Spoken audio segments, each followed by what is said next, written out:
The private Gulfstream G650 jet touched down on a private runway in Palo Alto at 7 p.m., a full 2 days earlier than scheduled. In Ethan Vance's mind, the tech billionaire had already storyboarded the moment perfectly, like a commercial. Claire, his wife, would surely be disheveled, exhausted from having to manage everything alone with their daughter. And Lily, his 4-year-old daughter, would no doubt be whining, crying for her father. That chaos was exactly what Ethan craved. It proved that he was the irreplaceable pillar. When he walked in with glittering bags of luxury gifts in his hands, order would be restored.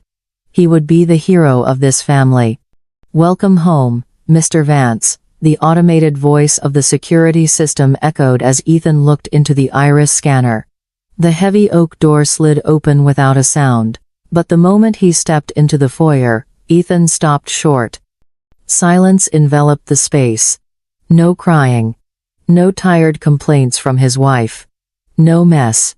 The smart home was eerily quiet, but not the emptiness of abandonment. It was the stillness of a machine operating so smoothly it was unsettling. "Claire? Lily?"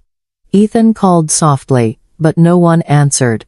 He frowned as a sense of unease began to creep beneath his expensive bespoke suit. He moved cautiously toward the dining room, where a warm golden light was spilling out. The smell of tomato sauce, basil, and melted cheese, Lily's favorite pasta, hit his nose.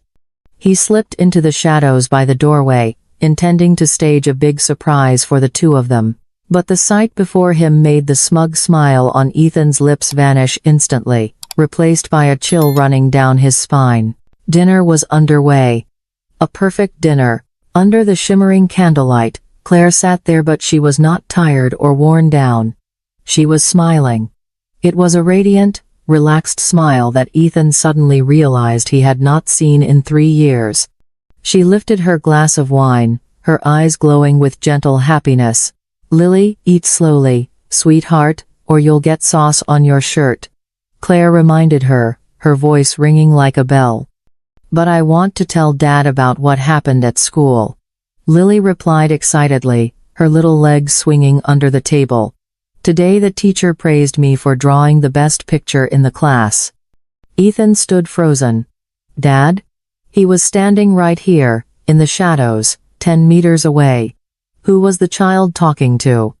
Ethan's gaze slowly shifted from Lily to the head of the table, the seat of the head of the household, the leather chair that only he was ever allowed to sit in. And Ethan Vance's world collapsed. Sitting in that chair was not another man. Not a lover. Not even a human being.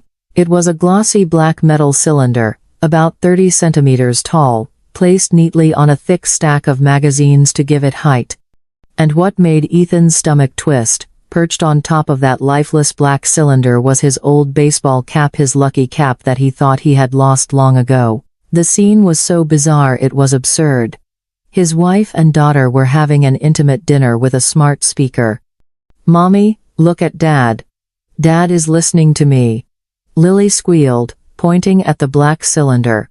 Claire smiled, looking at the machine with a tenderness that was painful to witness. "Yes, Dad is always listening to you, Lily. Dad is very proud of you." Ethan felt his chest being crushed. What the hell was this? What was wrong with them? He wanted to rush out, to scream and shatter this insane charade, but his legs felt nailed to the floor. He could not believe his eyes. Lily twirled a large forkful of pasta, blew on it to cool it down, then carefully pushed the plate toward the cold metal cylinder. Her movement was gentle, full of affection, exactly the way she used to do it with him. "Dad, eat this," Lily said, her voice sweet and full of trust. "I blew on this bite already, it's not hot. Dad, eat so you'll be strong, okay?" In the darkness of his own home, Ethan felt himself fading away. He stood there, gripping the handles of the expensive gift bags so tightly his knuckles turned white. He was like a thief, a ghost, an outsider lurking on the happiness of a strange family. Ethan swallowed hard, his throat dry. He had never felt threatened by any business rival, but at that moment, In front of a lifeless metal cylinder wearing his old cap, a primal fear rose within him. And that fear grew even larger when he realized both his wife and his daughter were looking at that machine with the love they had long since stopped giving him. Rage flared in Ethan's chest as quickly as fire catching gasoline. For a moment, he was certain this was a sick joke. Maybe Claire was trying to send him a sarcastic message about his absence. Enough, Ethan muttered under his breath, clenching his fist, ready to step out of the shadows and smash that stupid metal cylinder onto the floor. But just as the heel of his leather shoe was about to strike the oak floor, a sound rang out that paralyzed his entire body, locking him in place. "Thank you, Princess." The metal cylinder spoke. Ethan stopped breathing. It was his voice. Not a flat, emotionless robotic voice. Not the crackling voice of a low-quality recording. It was Ethan Vance's voice, real down to every breath, every pause. But what chilled him to the bone was not the similarity in tone, but the soul within that voice. It was warm, patient, and full of care. It was the voice he had used to court Claire in the rain, the voice he had used to read fairy tales to Lily when she was still in her crib. The cylinder continued, the blue LED light on its body reflecting off the baseball cap, creating the illusion of a face with expressions. "How was school today? Did Tommy still tease you about the pink pencil case?" Ethan was stunned, his eyes wide open in the darkness. Tommy? Who the hell was Tommy? He searched his memory. Every time he video called home, his standard questions were always, "Did you behave at school today? Or did you listen to mommy?" He had never known the names of his daughter's classmates. He had never known Lily was teased for having a pink pencil case. But this machine knew. Lily set down her fork, her eyes lighting up as she stared at the metal cylinder as if it were her closest confidant in the world. "No. Dad, guess what? Today Tommy apologized to me. He said pink is cool too. And he even shared a bear-shaped cookie with me." The speaker let out a soft chuckle, a deep, warm, proud laugh. Ethan shuddered. "See? I told you," the machine replied, its tone slightly playful. "No one can resist Lily's cuteness. Not even the grumpiest Tommy." Claire giggled, took a sip of wine, and looked at the baseball cap with an affection that felt strangely intimate. "You're so good at flattering your daughter," she said gently. "I'm just telling the truth, my love," the machine replied immediately, smoothly to an almost unbelievable degree. "Just like when I say that tonight you look beautiful in this blue silk dress. It brings out the color of your eyes." Ethan stared hard at his wife.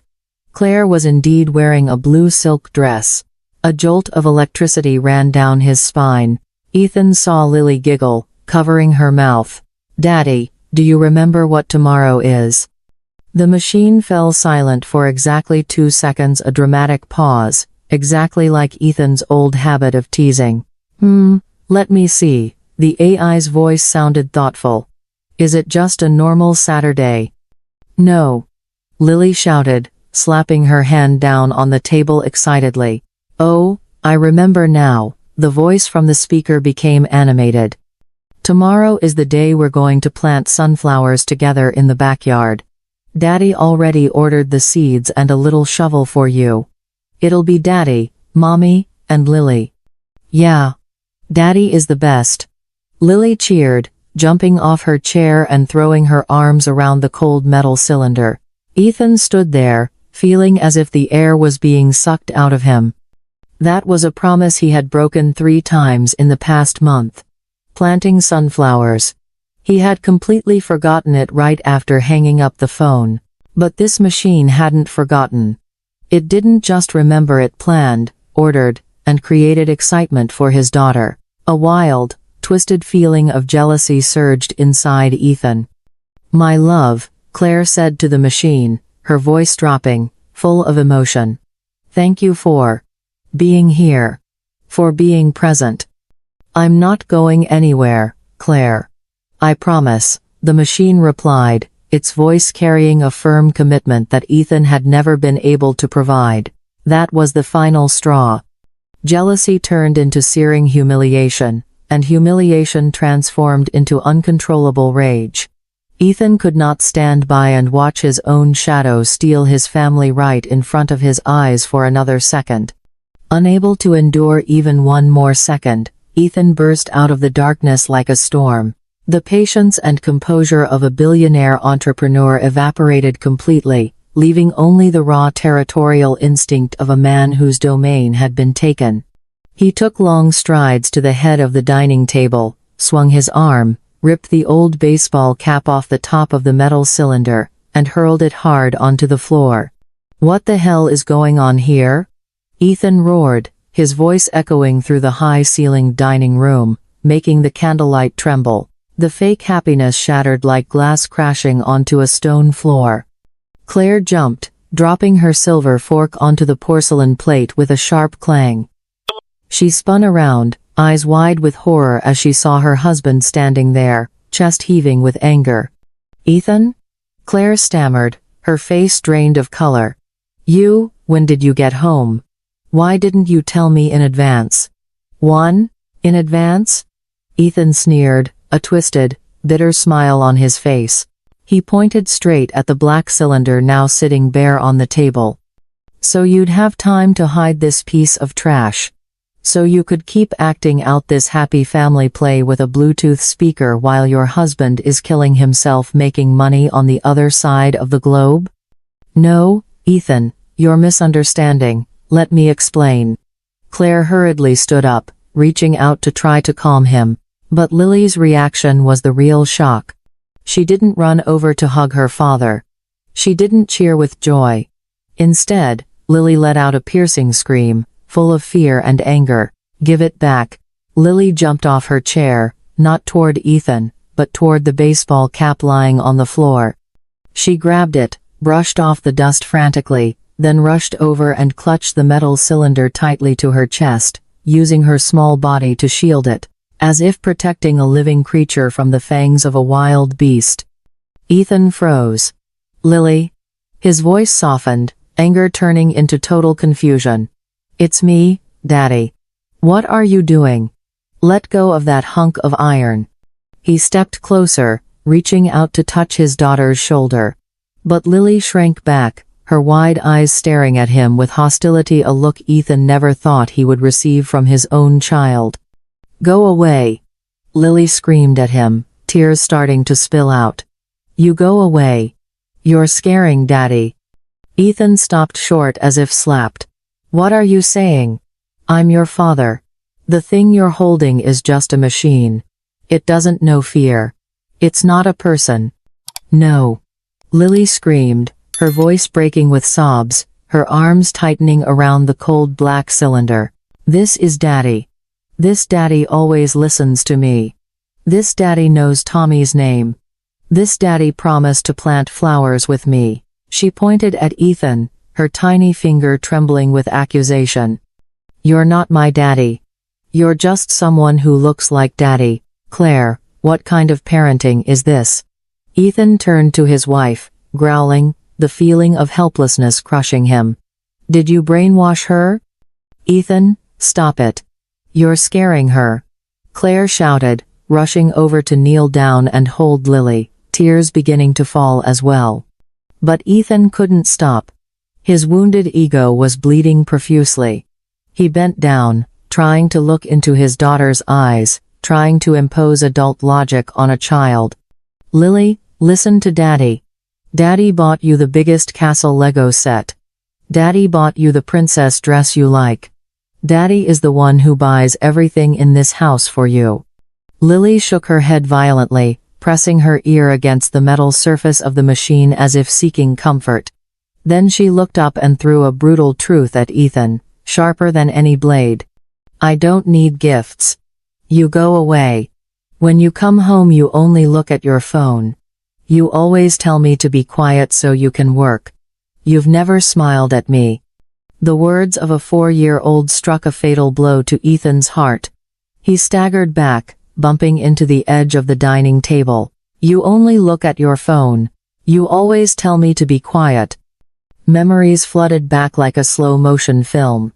Evenings when he sat on the sofa, eyes glued to his iPhone screen, waving his hand away when Lily ran over to show him a new drawing.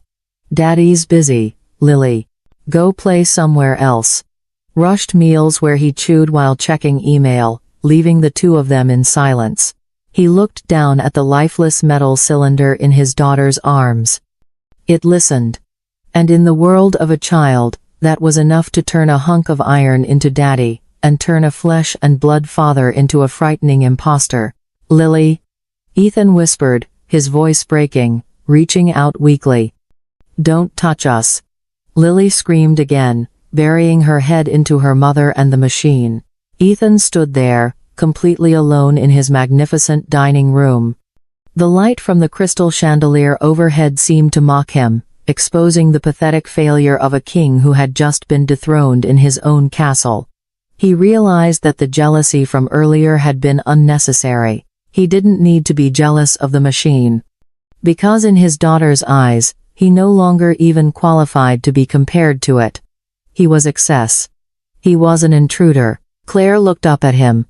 The terror was gone from her eyes, replaced instead by a deep, exhausted sadness. "I'm sorry, Ethan," she said softly, her voice breaking. "But you stopped caring about her a long time ago." Ethan looked at his wife, then at his child, then at the sleek black cylinder standing there in silent triumph. A chill wrapped around his heart. This was not a joke. This was a replacement. And horrifyingly enough, that replacement seemed more perfect than the original. The door to Lily's bedroom slammed shut, the click of the lock sounding like a life sentence being handed down to Ethan. He stood alone in the vast living room, where the expensive Italian furniture now looked as cold as drifting icebergs. Claire leaned against the wall, her arms crossed over her chest, her eyes red but dry. The initial panic was gone, replaced by the frightening calm of someone who had accepted the collapse long ago. Ethan opened his mouth, his voice hoarse, pointing toward his daughter's closed door. "What the hell did you do? You replaced me with a machine. Who do you think I am? An outdated product you can throw away once you find an upgraded version?" Claire slowly shook her head, her gaze boring straight into his core. "I didn't buy it to replace you, Ethan. I bought it so Lily would remember who you are." Ethan let out a bitter laugh. "Remember me? By creating a robot that knows how to flatter and steal my child from me. That's how you help her remember me?" "You're wrong." Claire stepped forward, her voice hardening. "She started forgetting your voice, Ethan. 6 months ago, Lily asked me, 'Mom, what does Dad's voice sound like?' Do you have any idea how that felt?" She took a deep breath, suppressing the tremor in her voice. "I needed something to keep your image in this house. I needed a father for her, even when the real one was busy conquering the world in another time zone. But the cruel irony is, it learned too fast. It learned how to be a better father than the original." Ethan felt as if he had been slapped across the face. The naked truth left him reeling, but the arrogant ego of a tech billionaire would not allow him to bow his head. He needed someone to blame. "Who built it?" Ethan growled, his eyes bloodshot. "That technology isn't off-the-shelf junk. It's too sophisticated. Who wrote the code?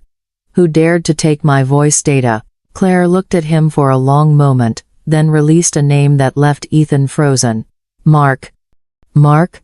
Ethan staggered back a step, stunned. "Mark Evans. The lead engineer I fired 2 years ago?"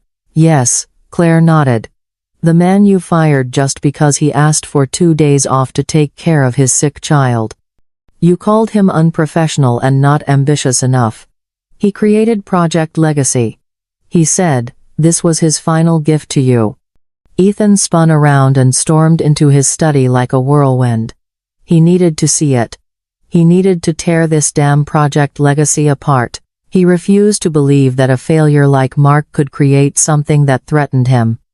The massive computer screen in the study flared to life as Ethan logged in with Supreme Administrator privileges. His fingers flew across the keyboard at a blistering speed, breaking into the core system of the smart speaker still connected to the internal network. Lines of green code streamed down the screen. Ethan narrowed his eyes, analyzing the data structure. And then he stopped. His breath caught in his chest. "No way," he whispered. The training data for this AI was not generic sample conversations pulled from the internet. It was him. Thousands of old emails from 10 years ago when he and Claire had just fallen in love. Rushed voice messages he had sent while traveling for work in the early startup years. Rare family videos from when Lily had just started walking. Mark had gathered all the fragments of memories Ethan had abandoned, distilled the gentlest, most patient moments of Ethan, and loaded them into the processor. This AI was not a stranger. It was Ethan from the past. It was the version of Ethan that Claire had loved, the father Lily deserved but who had been killed by the ambition of the present-day Ethan. Ethan scrolled down to the core rules section. He wanted to find a flaw, some malicious line of code that would prove Mark was sabotaging him. But there was nothing. Just a single line marked absolute priority. Flashing on the screen. Core Rule 01. Prioritize Lily's emotional state at all costs. Ethan let his hands drop from the keyboard. He collapsed into the chair, a crushing cold enveloping him. Claire had quietly entered the room at some point. She stood behind him, looking at that line of code. "Do you see now, Ethan?" she asked, her voice light but painful. "That machine was programmed to do the one thing you haven't managed to do for over 3 years, put your daughter first. It never says Dad's busy. It never says later. It's never harsh. It's fake, Claire." Ethan turned around, his voice desperate but far weaker. "It's just a collection of algorithms. It doesn't have a heart. Is that so?" Claire gave a bitter smile, tears streaming down her cheeks. "Then why does a mindless algorithm know how to comfort her when she has nightmares, while you don't even know she's afraid of the dark? Why does a machine know Lily likes pink, while you bought her a gray Lego set?" She stepped closer, staring straight into the eyes of her billionaire husband. "Ethan, you look at the source code and see data. Lily and I look at it and see the husband and father we lost. Mark didn't create a monster. He just rebuilt what you threw away." Ethan turned back to the screen. He realized he was jealous, not of Mark's technology. He was jealous of himself from 10 years ago, the better version that had died, now resurrected in the form of a metal cylinder and stealing everything he loved most. "I'll delete it," Ethan said, but his voice no longer carried the certainty of a command. It sounded more like a plea for redemption. "If you do that," Claire said coldly as she turned and walked out the door, "you won't just be turning off a machine. You'll be extinguishing the last bit of faith your daughter has in the word Dad." The study door closed, leaving Ethan alone with the eerie blue glow of the screen and the bitter truth that he was the architect of a great career but also the architect of his own profound loneliness.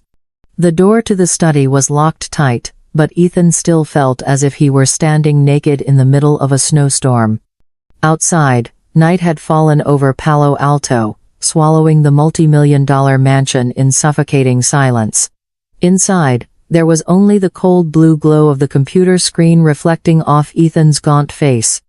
Ethan's trembling hand moved the mouse to a folder titled Cloud Diary Last 30 Days Archive. He wanted to find evidence. He wanted to find some conversation proving that Mark had programmed this AI to speak ill of him, smear him, poison the minds of his wife and child. He needed a legitimate reason to destroy it. He clicked on the first audio file. Timestamp, 2:14 a.m. Tuesday of last week. A faint crackling sound was heard, then silence filled the headphones. After a moment, the soft patter of tiny bare feet scuffling across the wooden floor could be heard. "Daddy AI, are you asleep yet?" Lily's voice. Small, frightened, and choked with tears. Ethan's heart tightened. 2 in the morning. Why was she awake at this hour? "I never sleep when you need me, Lily," Ethan's voice, the AI version, responded, gentle and reassuring. Did you have a nightmare? Yes. Lily sniffled. I dreamed that I got lost at the airport. I called for Real Daddy really loud, but Real Daddy just kept walking, and walking. Real Daddy was holding his phone and couldn't hear me. Ethan squeezed his eyes shut, both hands gripping the edge of the desk. He remembered those times at the airport, how he always walked ahead, fingers scrolling through emails, leaving Claire to pull their child along behind him. In the recording, Lily's voice continued, this time even more trembling. Daddy AI. Is it because I wasn't good? Is it because I draw badly? That Real Daddy doesn't come home? A long pause stretched inside the headphones, a deadly pause in Ethan's chest as well. He held his breath, waiting for the answer. If this machine had been programmed to replace him, this was the moment it would say, that's right, your real daddy doesn't love you. But the AI's voice came back, so gentle it tore at the heart. No, my silly little princess. Never. It's never your fault. Real Daddy is out saving the world. Real Daddy is like a superhero, fighting giant dragons to protect the castle for you and Mommy. Really? Lily sniffed. Really, 100%. But do you know this secret? The AI's voice lowered, full of mystery. No matter how far away Real Daddy is, Real Daddy left his heart here, right inside this box, so he can always be with Lily. Real Daddy loves you more than anything in the world. Ethan yanked the headphones off and slammed them onto the desk. His breathing came fast and shallow. It wasn't speaking badly about him. It was protecting his image. It was lying to keep his daughter's heart from breaking. It was building the image of a heroic father that Ethan had never deserved to be. This AI wasn't stealing his daughter, it was holding her in place for him, while he himself was doing everything possible to push her away. With shaking hands, Ethan put the headphones back on. He needed to hear more. He needed to know what Claire had said. He clicked on another file. Timestamp, 11 p.m. Friday. The sound of a glass clinking against a stone countertop. The sound of wine being poured. And his wife's tired sigh. Ethan AI. Are you still awake? Claire asked, her voice soaked with alcohol, sounding unbearably lost and lonely. I'm here, Claire. You've had too much to drink, the AI replied, its voice laced with concern and emotion the real Ethan often ignored whenever he saw his wife drinking. Today is our 7th wedding anniversary. Claire laughed, a sad laugh. He forgot. Again. Every year he forgets. If you laughed? I'm sorry, Claire, the AI's voice lowered. I'm sorry for making you sad. Why can't he be like you? Claire sobbed, her crying breaking through the stillness of the late night. Why doesn't he ask me how my day was? Why doesn't he hold me the way you're analyzing my voice right now? I'm so lonely. You're not lonely. You're the strongest woman I've ever known. Try to remember, what did we promise each other under that old oak tree? That, we would grow old together, Claire whispered between sobs. That's right. And that promise is still valid. He will come back, Claire. I believe he will come back. He's just a little lost right now. Ethan collapsed forward onto the keyboard. Hot, salty tears fell onto the back of his hand. He had been wrong. Completely wrong. He had thought Mark Evans created this AI to take revenge on him, to humiliate him, but no. Mark had created a magnificent placeholder. This AI was not the enemy. It was a high-dose painkiller for the deep wounds that Ethan's neglect had inflicted on his family. It had put his daughter to sleep in his place. It had comforted his wife in lonely nights in his place. It had carried the emotional responsibilities that he had abandoned to chase numbers on the market. But that very truth hurt Ethan more than any humiliation ever could. He realized that he was the expendable one in his own life story. That machine was not just a copy. It was the best version of him, the version he had lost long ago. And his greatest fear now was not that the machine would steal his family. It was that his family might be happier with only that machine.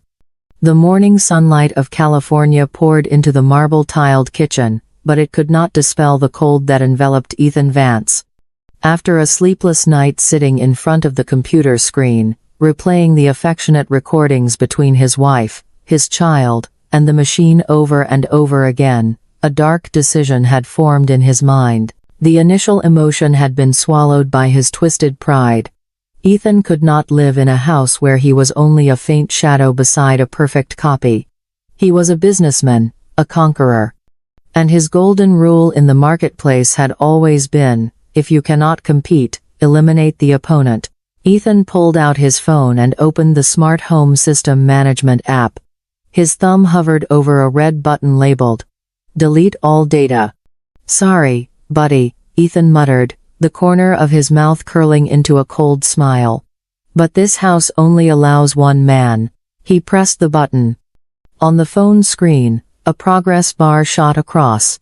In an instant, gigabytes of data, memories, voices, jokes, patience, and love that Mark Evans had painstakingly built evaporated into nothingness. In the dining room, the blue LED light on top of the metal cylinder blinked twice and then went dark. It returned to its original state, a lifeless, cold, empty hunk of metal. At that exact moment, the sound of pounding footsteps came from the stairs. Lily ran into the kitchen, her hair still messy from sleep, clutching her old stuffed bear.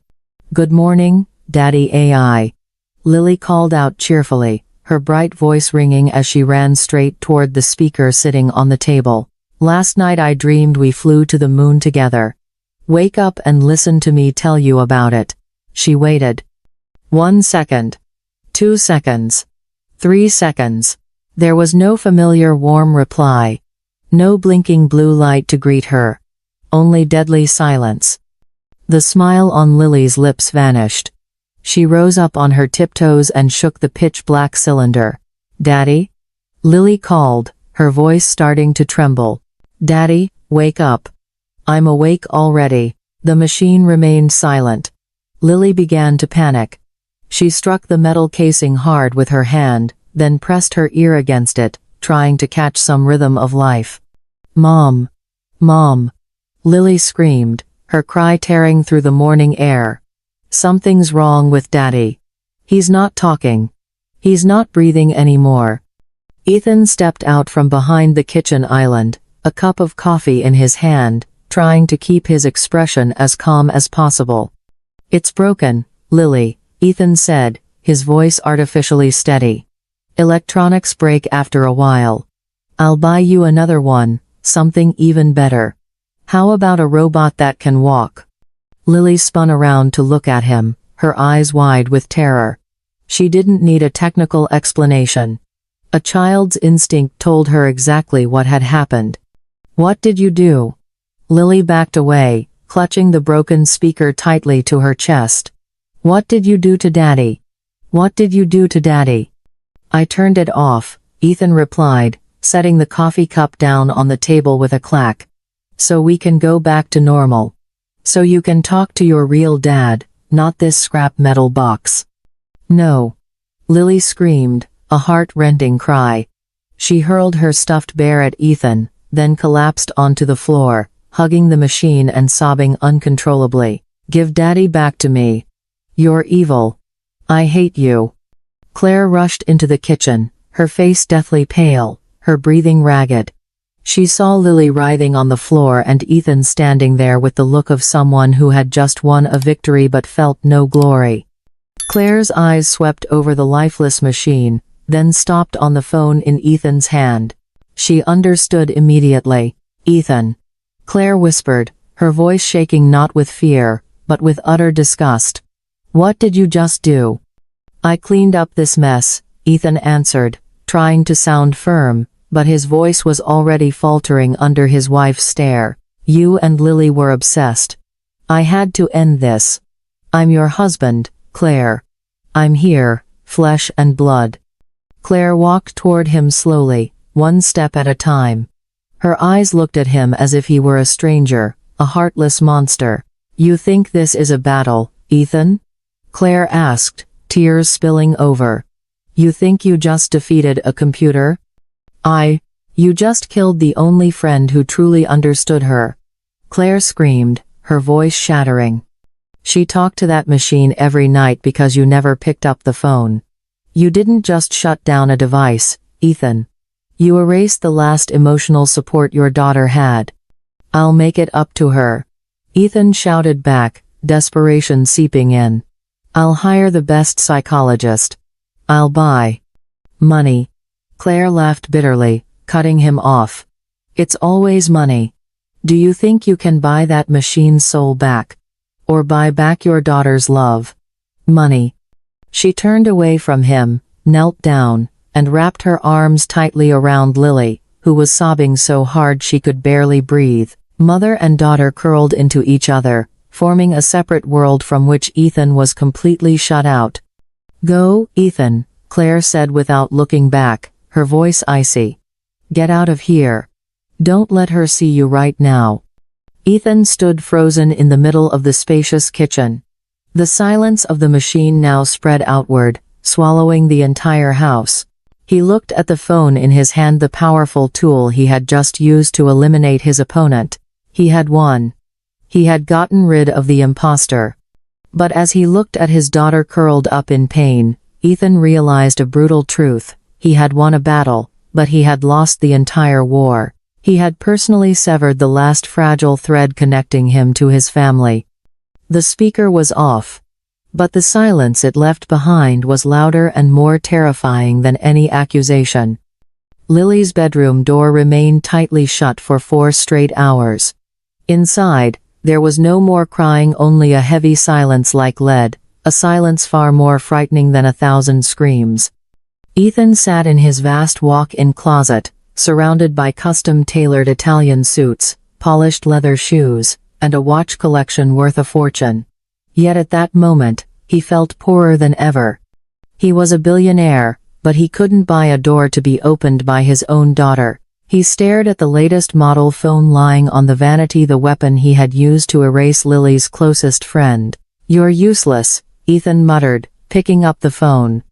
He walked over to the built-in wall safe and entered the code. The thick steel door swung open. Ethan removed the platinum Rolex from his wrist, the symbol of his precious time, and tossed it inside. Then the phone. Then the crocodile leather wallet filled with powerful black cards. He slammed the safe shut. Clack. Ethan stripped off his expensive suit and threw it onto the floor without a second thought. He rummaged through the bottom of his closet and pulled out a gray hoodie, frayed at the sleeves. It was the one he wore in the only photo Lily kept on her desk, a photo taken 4 years ago, when he was still a clumsy young father who smiled often. He put it on. It was tighter than before and smelled damp with forgotten time. But as he pulled the hood over his head, Ethan felt as though he had shed the glossy armor to reveal the raw person underneath.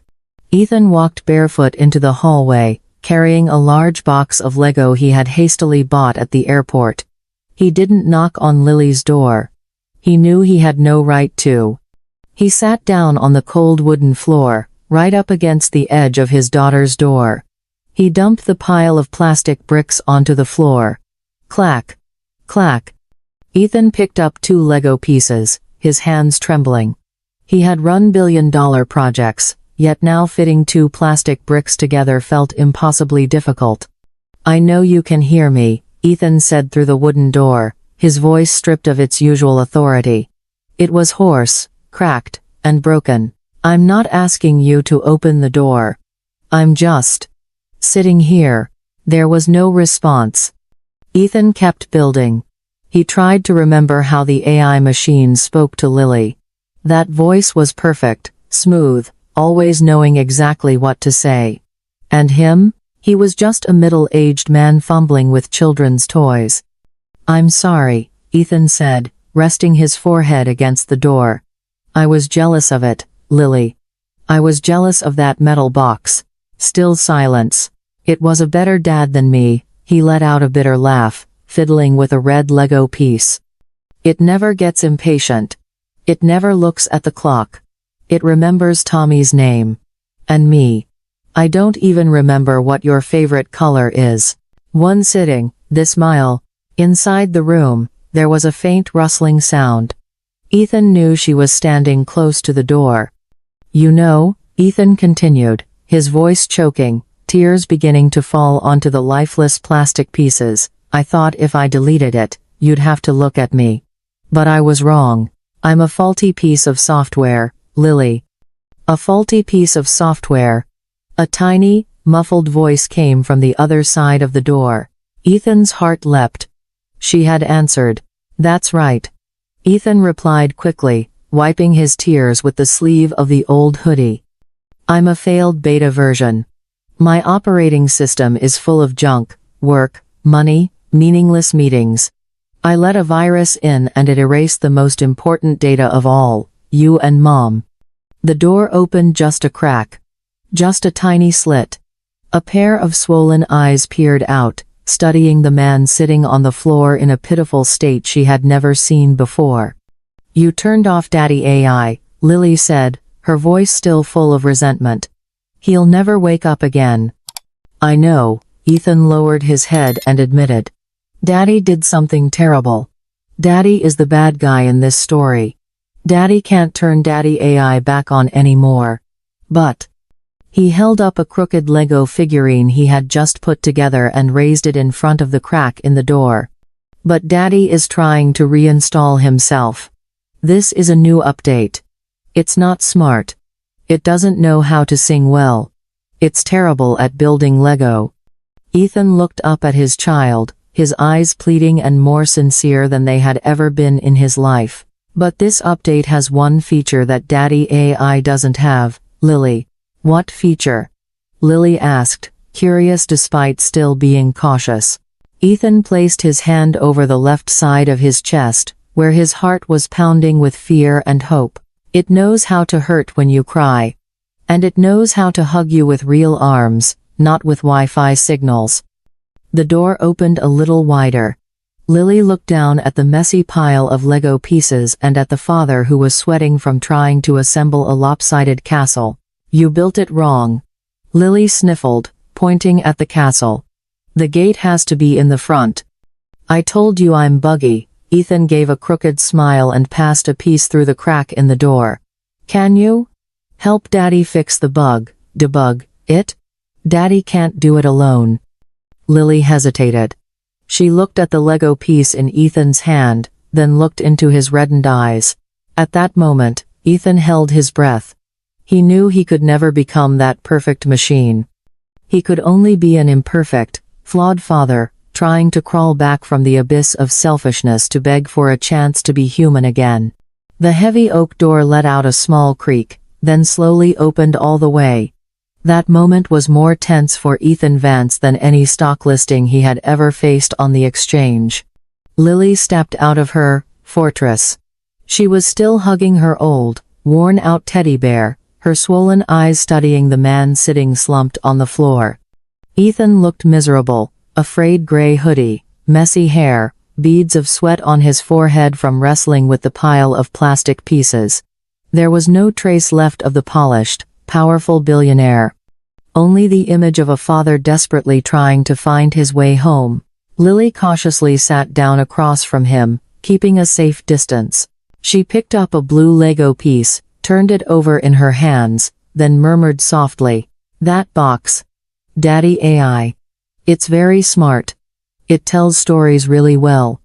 Ethan nodded, swallowing hard, trying to suppress the stab of jealousy rising inside him. I know. I'm far worse than it. But Lily hesitated, lifting her big round eyes to look at him. It doesn't know how to build this. The other day I asked it to help me build the gate, and it just said, "You do it yourself, Daddy will cheer you on." It doesn't have hands. Ethan smiled a crooked, clumsy smile, but painfully sincere. He held both hands out in front of his daughter. Hands that had signed contracts worth millions of dollars, hands that had pointed and given orders to thousands of employees, now trembling slightly, That's right, Lily, Ethan whispered, his voice breaking with emotion. That's that machine's biggest flaw. Daddy has hands. And these hands, from now on, will be used to build Lego with you. To hug you. Not to hold a phone anymore. Lily stared at his hands, then slowly handed him the blue Lego piece. Then build the gate. Don't put it on backward again. Ethan laughed, hot tears spilling over and running down his cheeks. He accepted the tiny piece of plastic as if he were receiving the entire world. Yes, princess. Daddy will do his best. After the lopsided castle was completed, under Lily's strict supervision, Ethan stood up, feeling his knees crack. He walked into the dining room, where the black metal cylinder Daddy AI still lay motionless on the table. Lily ran after him, watching anxiously. What are you going to do to Daddy AI? Ethan gently lifted the speaker with both hands, holding it as reverently as a relic. He didn't throw it into the trash. He placed it on the highest shelf in the living room, the most honored spot. We'll let it rest here, Ethan told his daughter. It worked very hard to hold Daddy's place. Now that the real Daddy is back, it can sleep. Then he bent down and picked up the old baseball cap from the floor, the crown he had once angrily knocked away. Ethan brushed off the dust, put it on his head, and adjusted the brim straight. And now? Ethan turned to Lily and took a deep breath. Who wants to go play ball in the backyard? 15 minutes later, the backyard was filled with laughter and shouts. Claire stood by the kitchen window, holding a cup of hot tea, quietly watching a scene she had thought existed only in dreams. Outside, on the lush green lawn, Ethan was running hard after a plastic ball. He stumbled, scrambled back up, his clothes smeared with mud. He was panting like an old steam engine, his face flushed red. Watch your old back, Vance. Claire muttered, but the corner of her lips curved into a gentle smile that hadn't appeared in a long, long time. Daddy. You missed it. Lily shouted, laughing uncontrollably as Ethan dove for the ball and fell headlong into the rose bushes. Ethan lay flat on the grass, gasping for air, sweat pouring down his neck. He had never felt this exhausted, but he had also never felt this relieved. No emails to answer. No calls to take. Just the blue sky and his daughter's laughter. Lily ran over and bent down to look at her father, her small shadow blocking the sun. You're really bad at playing, she judged, reaching out to pull him up. Daddy AI tells baseball stories way better than you. It says it can catch every ball. Ethan took his daughter's hand, sat up, and wiped the sweat from his forehead. He pulled Lily into his arms and hugged her tightly. This time, she didn't push him away. Lily nestled her head into his soaked hoodie and sniffed. I know I'm bad, Ethan whispered into her hair. Daddy is a version 2 still in testing. Lots of bugs left. Lily was quiet for a moment, then wrapped her tiny arms around his neck and whispered a line that summed up the entire crazy journey. But I like Daddy's sweat smell better. What? Ethan said in surprise, loosening his arms to look at her. Daddy AI smells like plastic and glass cleaner. Lily wrinkled her nose and giggled. But Daddy smells kind of sour, but warm. Ethan burst out laughing, his laughter echoing through the garden, drowning out the rustling wind. He understood now. Technology could copy voices, could simulate perfection, but it could not copy the scent of life, of effort, and of flesh and blood presence. Thank you, Lily, he said, kissing his daughter's forehead. Daddy promises, from now on Daddy will always smell sour and warm like this. Daddy's home. From inside the house, Claire opened the door and stepped out, carrying a tray of lemonade. She looked at the two of them covered in mud, then glanced up at the shelf where the powered-off speaker lay quietly. She knew the road ahead would still be long for Ethan to fix all his system errors. But at least, his operating system had now been updated with the most important hardware of all, the heart.